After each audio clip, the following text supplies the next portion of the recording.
Brighton is fast becoming a bogey side for Manchester United as they have beaten us 3 out of the past 4 meetings, including the most recent one, which was away at Brighton, a 2-1 victory for them. But this is a whole different Man United they're about to face, coached by Ruben Amorim, a respecter of no team. Trust you me, the game is on and they'll feel it. Diogo Dalot is back in the team after his one-match suspension, but where exactly will he fit this time around after Amorim forged a performance without him? Welcome to the United of Sport. My name is Webb. Like, share, and subscribe as I focus that light on me so that we get real into this Man United pre-match talk. Now, I know it's a late one, guys. I had a reception today, a wedding reception that consumed me. That's why I sort of starved you a bit on videos, but you can understand, fam. It's a one-off. Trust you me, I'm never doing this again.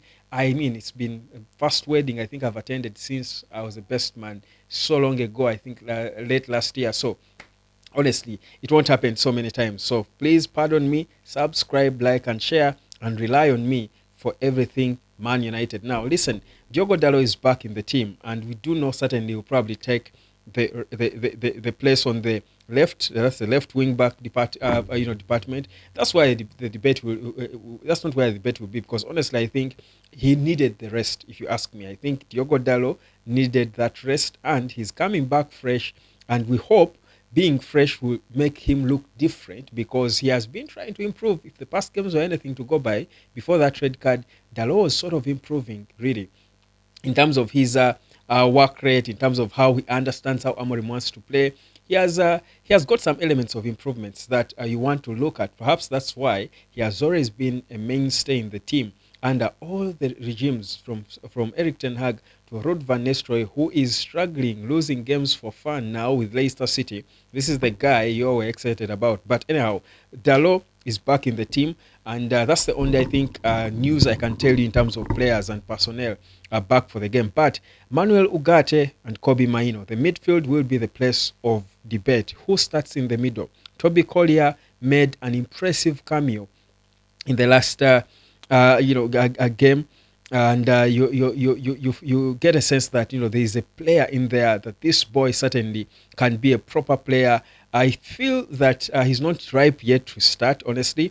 Amorim could start him if he wanted to, but I think Ugarte and Kobbie rested enough, and depending on how it goes at the start, I think he might start them and see whether they will perhaps pick up again, because the thing is, for me, clearly those two were just tired. Were so tired. Clearly, you could see it all over them. They were so tired. That's why he even said it himself, Amorim. His players were tired, and that's why the midfield was shaky. You want to feel like they have rested enough, and if they have got rested feet, they should be able to come in there and fight against a stubborn Brighton team that we cannot afford to lose to again, and not at home. So it's going to be a high pressure game, and the fans are expectant. They're expecting a different performance.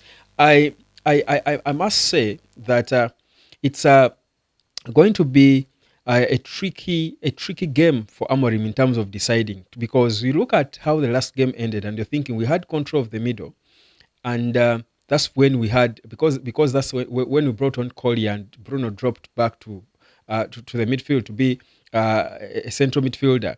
We had proper control of the game, and I keep saying that Bruno makes us play. When he plays as an 8, he makes us play. How about having Ugarte start with Bruno in that game if Collier is not going to start? Rest Kobbie a bit, because I think he might use a little bit of rest, more rest. He has been picking up, save for the last performance, but he might use a little bit of rest. And then let's try to see Ahmad in 10 with Zaxi and Hoyland up top. Isn't that something we could try out and see? Because this Zaxi is looking improved. Would he improve Hoyland if they're on the pitch together? Don't you think something could happen? So I'm sort of debating with myself on where the changes should be. Of course, expect them, of course, but also we know that Amorim is a stubborn guy who could choose even to rest Ahmad. We know he can do that. We know he's the kind of manager who is stubborn like that. He's not a respecter of individuals. And the fact that Ahmad now has excited everyone because of his, legendary performance in the last game, he might want to calm him down by showing him, you know what, it's not all about you. Pull him out, play others, hoping it works. And if the team wins, it's a good way to manage Ahmad. So it's difficult now to dig into the mind of Amorim. Really, it's really difficult knowing him and how he does things and changes stuff. It's very difficult to dig into his mind and try to understand what he could do. But I expect some bit of changes. The obvious one, I think, is Harry Maguire starting ahead of Lenny Yoro. I think Yoro was given a proper lesson, and he must have learned his lesson bad. I think the treat he got on that game just showed him what the Premier League is all about and why it is called the hardest league in the world. You felt he was so exposed, and he was just lucky not to give away. And you credit him for that, for not being panicky, so that and give away a penalty, a stupid penalty. Another player, you're taken on like that, you foul someone in the forbidden zone. So you give him that credit. But I think clearly he needs a bit of more time. He should be, of course, playing games more for him to get used and improve. Not that because he had a bad game, he was exposed, you drop him completely. But I think we can still, I mean, we're in a place where we need to be winning games. We can't keep risking like that. And and Brighton, the team we are facing, is, like I said, fast becoming our bogey side, but also they're a ball playing team. Ask Arsenal about them. They're a ball playing team. They can have everything in them to hurt anyone. So they're a very dangerous team that you probably want to have your best, team psyched up, proper psyched up. The Lions, the fight. Last time we could excuse this team for not fighting enough because we believe they were tired from the Arsenal game. You don't want to hear any excuses in this game. These are professional players. They must have recovered, and we expect to see a fight because the team in Brighton they're going to face is a giant killer that has killed big giants now. United is not even a giant. It will not be, a headache for them. So they'll come in with a bit of confidence. So you think United players have got to have that attitude and character to scare them and no and just humble them, just stem them, if I would call it that. In the past game, we are honestly saved by Andrew Nana. You don't want to play a game where again you're just being saved by Andrew by a goalkeeper. It shows that the outfield team has been exposed a lot, that the goalkeeper has got a lot of work to do.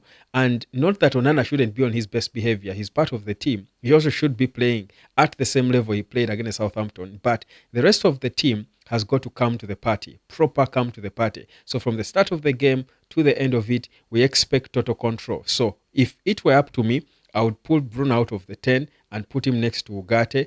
Either play Kobe as a 10 with Ahmad, because then Kobe will not have a lot of work to do. He will try to press high, try to keep him pressing high, because I think Kobe can press high. With Ahmad, they are both two players who can perhaps try and press high. Ahmad is impeccable. Ahmad's press should be investigated or probably studied about at Harvard and stuff, because it's second to none. It's so lethal. But if he's not going to do that, I don't expect him to do so, to play Kobe in 10, where I keep advocating for him to be, then let Zaxi start together with Hoyland just for us to see how it looks. Just for us to see how it looks.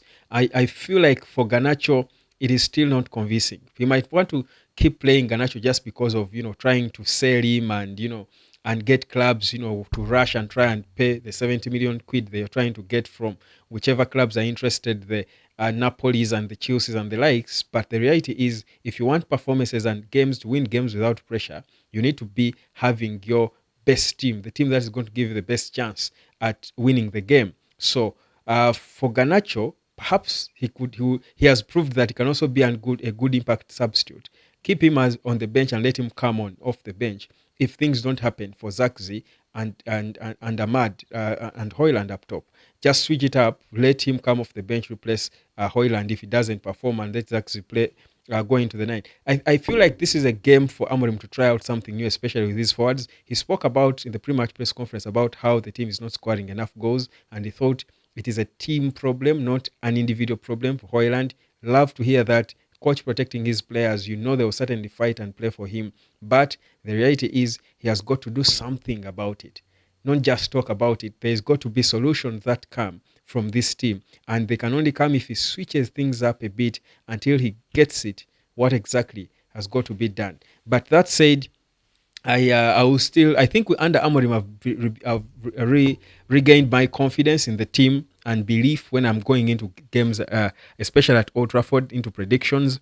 I'll still predict United won't lose, and I'm thinking we won't struggle again like we were struggling against Southampton. It won't be a hat-trick from Ahmad in the last 10 minutes or 12.